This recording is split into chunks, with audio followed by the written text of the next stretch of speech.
제가 세례를 주다 보니까 너무 기뻐가지고요. 예배 순서도 착각하고, 이 착각한 것을 우리 어르신 핸드폰이, 야, 정성수 목사 그게 아니다! 바로 가르쳐 주신 것 같습니다. 감사합니다. 자, 오늘 권사님께서 공독해 주신 말씀을 보면, 너희가 십자가에 못 박은 이 예수를 하나님이 주와 그리스도가 되게 하셨느니라, 이란 구절이 있습니다. 이 구절은 베드로가 오순절날 설교하는 가운데 언급한 그러한 내용입니다. 자, 나사렛 예수, 그리스도, 이 두 가지 표현이 누구를 지칭하는 것입니까? 바로 예수님을 지칭하는 것이에요. 나사렛 예수, 이것은 아주 평범한 그러한 사람을 부르는 그러한 호칭이었습니다. 여러분, 유대인들은요, 이름을 부르는 두 가지 방식이 있었습니다. 첫 번째 방식은 바로 무엇이냐면요, 이렇게 나사렛 예수라고 하는 그러한 호칭도 있고, 두 번째는 요셉의 아들, 이렇게 부를 수도 있었습니다. 유대인들의 이름을 보면은요, 성과 이름으로 되어 있지 않고 이름만 가지고 있었습니다. 우리는 성이 있고 이름이 따로 있는데 유대인들은요, 이름만 있었습니다. 그러다 보니까 이름은 제한돼가지고 동일한 이름이 많아가지고 누구인지 우리가 착각할 수가 있는 거예요. 이러한 착각하는 것을 방지하기 위해서 두 가지 방법이 있었는데, 한 가지는 무엇이었느냐, 바로 나사렛 예수라고 부르는 것, 또 한 가지는 요셉의 아들이라고 부르는 두 가지 방식이 있었어요. 자, 요셉의 아들이라는 것은 무엇입니까? 아무개의 아들 하면서 그 사람의 이름이 조금 더 한정될 수 있도록 도와주는 것입니다. 여러분, 성경에 보면은 바디메오 아시죠? 바디메오가 무슨 말이냐? 디메오의 아들이라는 그러한 이야기예요. 또 예수님 부를 때 요셉의 아들, 그렇게 부르면서 이제 요셉의 아들 예수, 예수라는 이름을 가진 사람이 여러 명일 수 있는데 요셉의 아들이라 그렇게 한정되어 가지고 구분해 가지고 이름을 불렀습니다. 근데 이렇게 아버지의 이름을 부르면 정상적인데요, 마리아의 아들 예수 이렇게 하는 것은요, 상당히 모욕적으로 표현하는 거였습니다. 또 한 가지 방법은 바로 출신 지역을 통해서 이름을 부르는 거였습니다. 나사렛 예수, 나사렛 지역 출신 예수라는 것입니다. 예수님을 팔아버린, 배반했던 예수 제자가 있죠. 가룟 유다가 있습니다. 이 가룟은 지역 이름이에요. 그러니까 가룟 지역 출신 유다라는 이야기입니다. 이렇게 유대인들은 성이 없고 이름만 가지고 있었기 때문에 아버지의 이름을 부르거나 아니면 출신 지명을 불려가지고 누구를 지칭하는지 구체적으로 그렇게 언급했던 것이 성경의 방식이었습니다. 자, 그렇다고 한다 그러면 나사렛 예수라는 그러한 호칭, 우리는 예수님이 잘 알고 있어요. 그렇지만 예수님 당시에도 나사렛 예수라고 했을 때에는 위대하신 하나님의 아들 예수님을 뜻하겠습니까? 아니었습니다. 아주 그냥 평범하게 나사렛 예수라고 했을 때에는 나사렛 지역에서 출생한 예수라는 의미를 가지고 있었어요. 그런데 나사렛은 쉽게 말해서 못 사는 동네, 달동네였어요. 나사렛에서 선한 것이 나겠느냐, 이런 말이 있는 것처럼 나사렛은 별로 별 볼 일 없는 지역, 못 사는 지역, 무시당해도 되는 사람들이 살고 있는 지역, 이러한 지역으로서 인식되는 그러한 지역이었습니다. 바로 예수님은 이렇게 별 볼 일 없는 이 나사렛 출신 사람이라는 것을 가르쳐주고 있는 평범한 호칭이었습니다. 그런데 오늘 베드로의 설교 가운데 예수님을 뭐라고 언급했습니까? 너희가 십자가에 못 박은 이 예수가 나사렛 예수죠. 이 예수가 하나님께서 주와 그리스도가 되게 하셨다 이야기하고 있습니다. 주가 됐다는 거예요. 그리스도가 됐다는 것입니다. 자, 그리스도가 무슨 뜻입니까? 그리스도는 그리스도입니다. 이것을 히브리어로 바꾸면 메시아예요. 메시아나 그리스도는 기름 부음을 받은 자라는 의미를 가지고 있습니다. 구약시대에는 세 종류의 사람한테 기름을 부었어요. 왕을 임명할 때, 선지자를 임명할 때, 제사장을 임명할 때 기름을 부었습니다. 이렇게 기름을 부은다는 것은 상당히 어떠한 구별된 특별한 사람이었음을 의미하는 거였습니다. 그런데 점점점 시간이 지나면서 이 그리스도에 대한, 메시아에 대한 이미지가 유대 사회에서 더욱더 특별해지기 시작했습니다. 왜 그랬느냐? 왕정시대 후기가 됐을 때 나라의 힘이 약해져 갔습니다. 아수르에 의해서, 바벨론에 의해서 이스라엘의 주권을 빼앗기게 되었습니다. 희망이 없습니다. 그래서 메시아를 기다렸습니다. 다윗과 같은 위대한 왕이 하나님의 기름 부으심 받은 자가 나타나서 우리를 구출해주고 이 사회에 희망을 줄 수 있는 그러한 인물이 오기를 기다렸는데 이것이 바로 메시아 대망 사상입니다.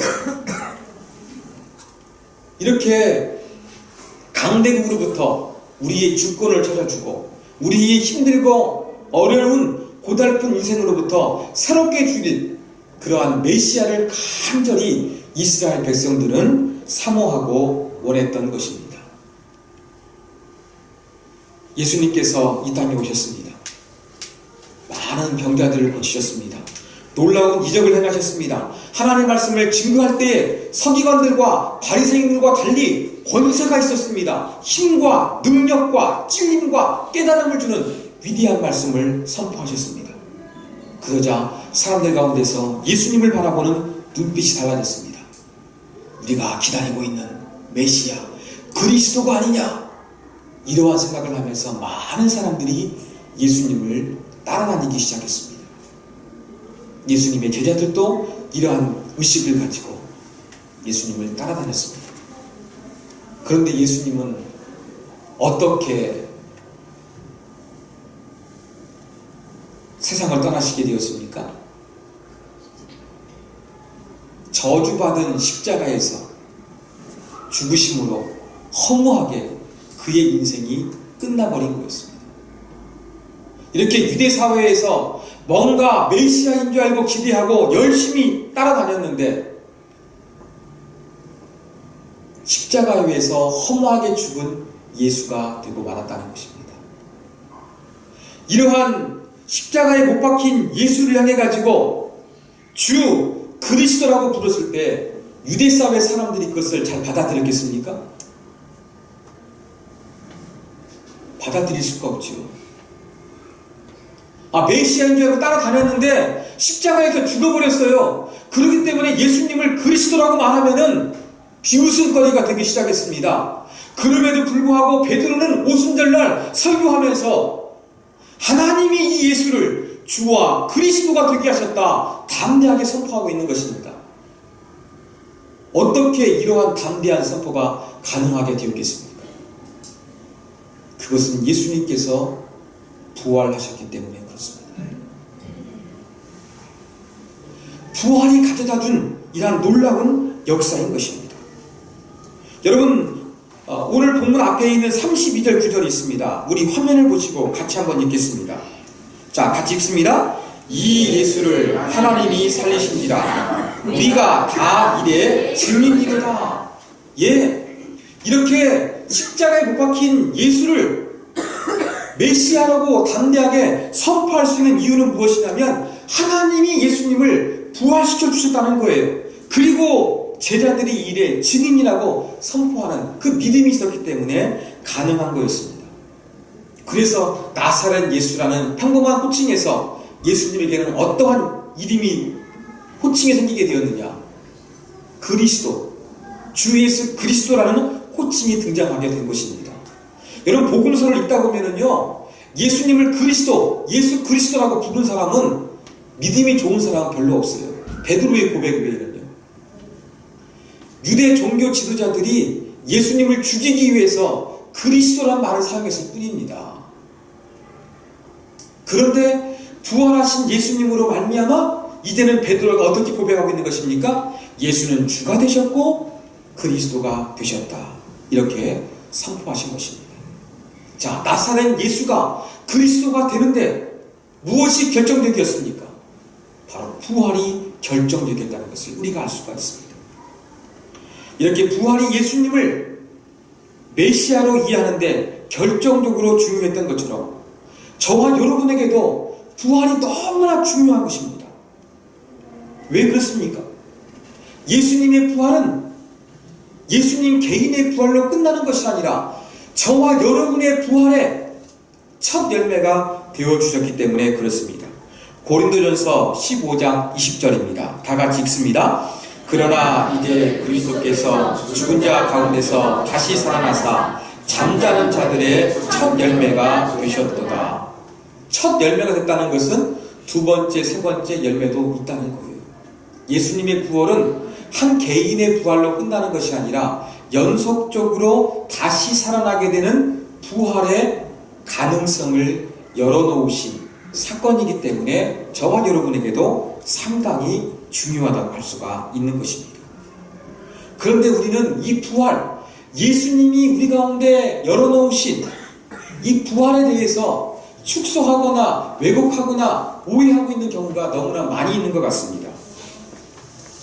여러분, 많은 사람들이 부활 생각하면은요, 조금 영적인 측면으로 생각할 때가 많이 있는 것 같아요. 여러분, 부활하면 어떤 모습이 떠오릅니까?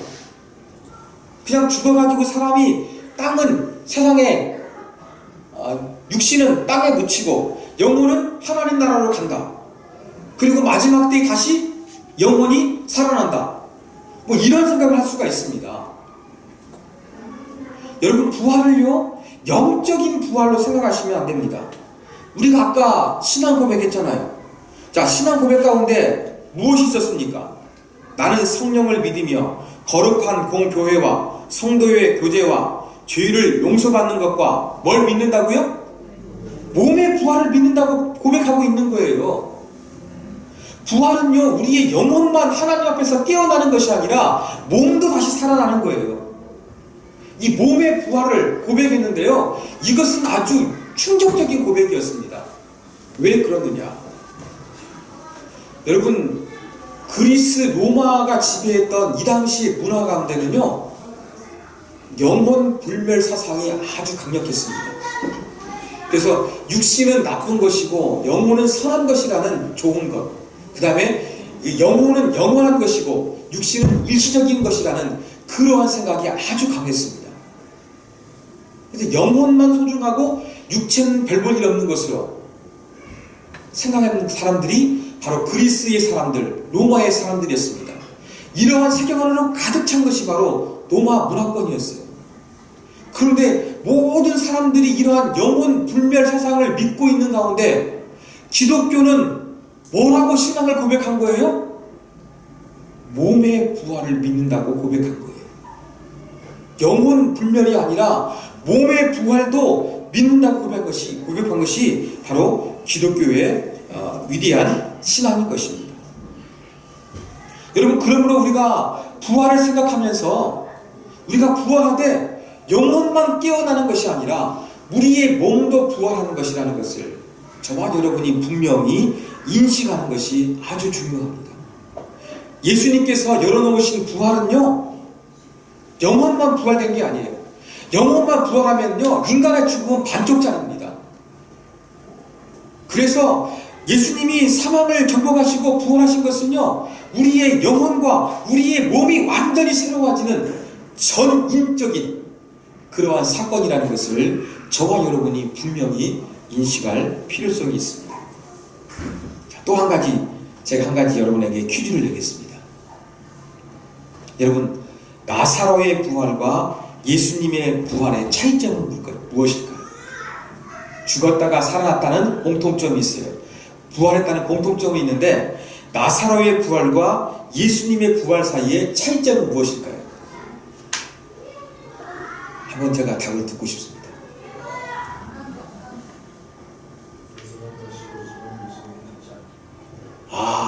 다시 부활했는데 나사로는 다시 죽었지만 예수님은 죽지 않으셨다. 예, 좋습니다. 예, 동감입니다. 또 한 가지 있습니다. 제가 생각지 못한 답을 해주셨습니다. 장로님께서. 또 다른 게 있습니다.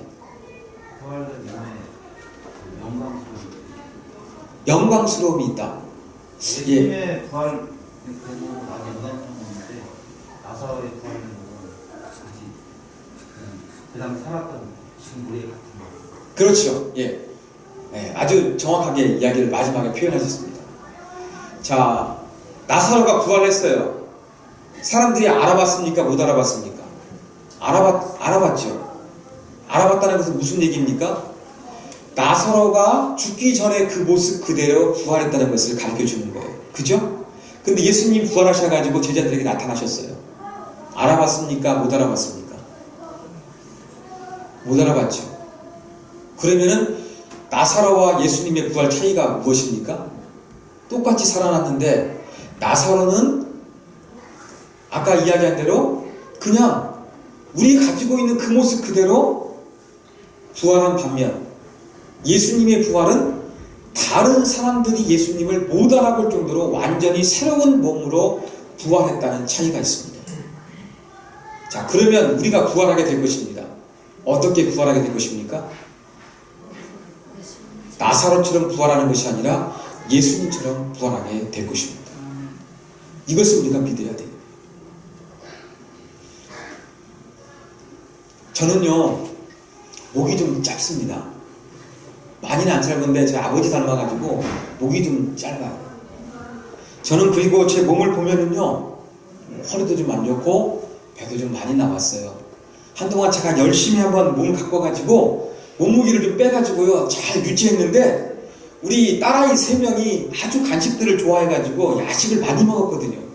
같이 먹다 보니까 저도 막 그렇게 몸무게가 늘어나가지고요 배가 많이 다시 불룩 튀어나오게 되었습니다. 그러다 보니까 제가 최근에는요 이제 주일날 예배 인도하려고 그러면 와이셔츠를 입어야 되는데요 목이 잠겨지지 않은 와이셔츠가 5개가 됩니다. 그 정도로 제가 최근 다시 한번 살이 쪘습니다.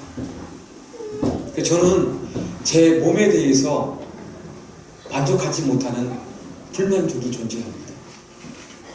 이렇게 불만족스러운 내 몸을 가지고 부활하면 기분이 좋을까요? 나쁠까요?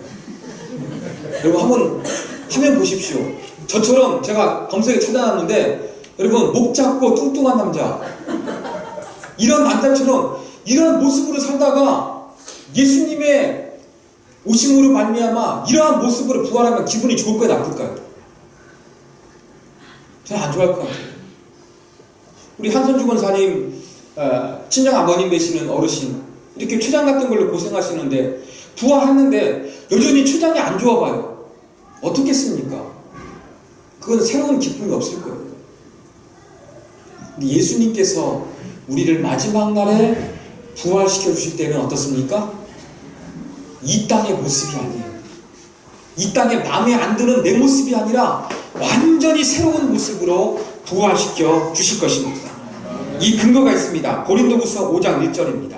화면을 보시고 같이 한번 읽겠습니다. 읽습니다. 만일 땅에 있는 우리의 장막집이 무너지면 하나님께서 지으신 집 곧 손으로 지으신 것이 아니요 하늘에 있는 영원한 집이 우리에게 있는 줄 아느니라. 우리의 장막집은 우리의 육신을 이야기합니다. 이게 무너지게 되면 죽게 되면 다시 그대로 재생해 주는 것이 아니라 하나님 어떻게 하신다는 거예요? 하나님께서 손수 지으신다는 거예요. 하늘에 있는 영원한 집이 있다는 것입니다. 손으로 짓지 아닌 인간이 아닌 하나님이 지어주신 우리의 몸으로 다시금 부활하게 될 것을 말씀하여 주고 있는 것입니다. 여러분 그러므로 부활은 정말로 좋은 거예요. 영혼만 다시 사는 것이 아니라 내 몸이 사는 것이 되기 때문에 전인적인 부활이에요. 그렇다고 해서 자신감 없는 내 몸, 이 몸 그대로 부활하는 것이 아니라 예수님께서 완전히 새롭게 나를 창조해 주시는 아름다운 몸매로 우리를 부활시켜 주실 것입니다.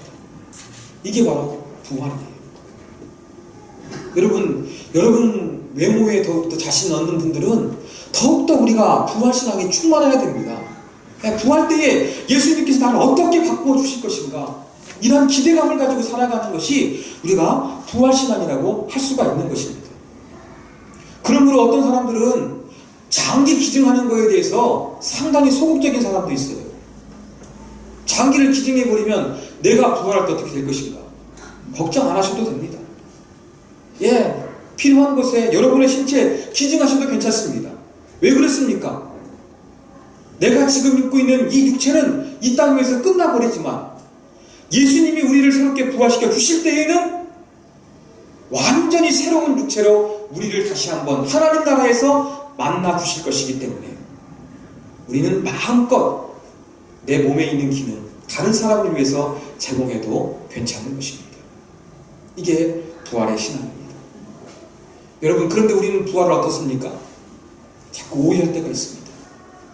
영적인 것으로만 해석할 때가 있습니다.